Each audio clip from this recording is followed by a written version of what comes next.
কি খাইতেছো তুমি সারাক্ষণ? খালি খাও না আর খাও। খাওয়া যে কত মজা জানো না তো।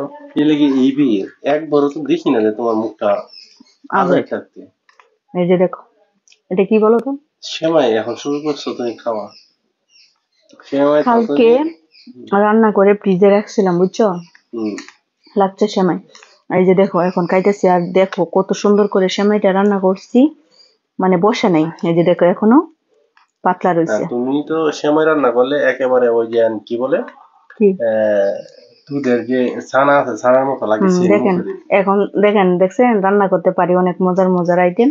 দেখেন আপনাদের ভাই আজকে নিজেই প্রশংসা করছে, না, অনেক এটা মজা। বুঝতে হবে যে তুমি সেমাইটা জানি আমরা সর্বোচ্চ দামি সেমাই সেই জন্যই দুধের ছানার মতো হয়। অনেক মজা ওই আর সেমাইটা। যতটুকু তুমি দুধ দেও, এক প্যাকেট সেমাইয়ের মধ্যে দেড় লাও 2 লিটার দুধ, তো এই যে দুধের তো দেখো, মজাটা যায় কোথায়?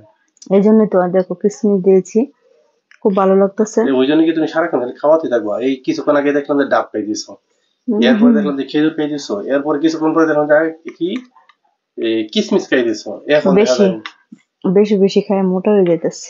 এখন আবার খাইতেছো সেমাই। কিছুক্ষণ আগে দেখলাম আবার কি। এই যে দেখো দেখো, সেমাই যে রান্না করছি দেখো, দুধ কিরকম হয়েছে দেখছো?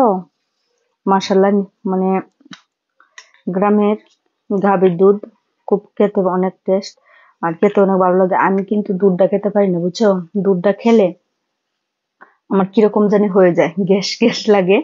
এই জন্য সেমাইয়ের মাধ্যমে দুধটা দিয়ে খাইতেছে, আমার খুব ভালো লাগতেছে। এই জন্য সারাক্ষণই খালি খাওয়ান আর খাওয়ান।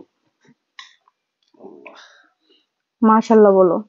মাশাআল্লাহ, খাও সমস্যা নাই। নাহলে পেট ব্যথা রিজিকের করবে। ফায়সালা তো আল্লাহ পাকের হাত থেকে আসে। তোমার রিজিকে যা আছে তাই খাইবা, হ্যাঁ, কিন্তু পরিমাণ মতো খাইতে হইব। একবারে পরিমাণ মতো দেখাইছি। সারাক্ষণ আর এখন তো একটু বেশি বেশি খাইতে হবে, বুঝো না, এই জন্য বেশি বেশি খাইতেছি। খাও খাও, রিজিকে যখন যে আল্লাহ ফায়সালা করে রাখছে ওইটাই খাইতে হইব। আচ্ছা, এখন আমি কিছুদিন ধরে ফলো করতেছি, আমি যখন খাই তখনই তুমি তাদের ক্যামেরাটা রেডি করো কেন? না, এটা দর্শককে দেখানোর দরকার আছে যে কিভাবে আমি খাওয়াইতে কিভাবে হয়। খাই এটা দর্শককে দেখানোর মা জন্য। বউরে কিভাবে খাওয়াইতে হয় এটা দেখায় আর কি। ও আচ্ছা কিভাবে আচ্ছা। বেশি বেশি করে খাওয়াইবেন যখন বাবু বাচ্চা পেটে থাকে। এই জন্য। সারাক্ষণ সারাক্ষণ খাওয়ান আর না, খাওয়ান। আমার যখন ছেলে মেয়ে হয়েছিল তখনও কিন্তু আমি অনেক খাইছি, কিন্তু এখনো খাইতেছি। খাওয়ান ভালো, আল্লাহর রহমতে কোনো সমস্যা হয় না, খাওয়ান সুস্থ ভালো, আছি। খাইতে পারলে খায়া যদি তুমি ঠিক থাকতে পারো, হজম করতে না, পারো, ভালোই আছি, কোনো সমস্যা হয় না। তাহলে খাওয়ান না তো ভালো। যে যেখান থেকে দেখছেন সবাই ভালো থাকবেন। আর যখন আপনার স্ত্রী প্রেগনেন্ট অবস্থা থাকবে অবশ্যই খেয়াল রাখবেন, টেক কেয়ার বেশি করে করবেন, অবশ্যই খাওয়া দাওয়ার সংখ্যা বাড়াই দিবেন। অবশ্যই মা সুস্থ বাচ্চা সুস্থ, অবশ্যই। সবাই ভালো থাকবেন, আল্লাহ হাফেজ।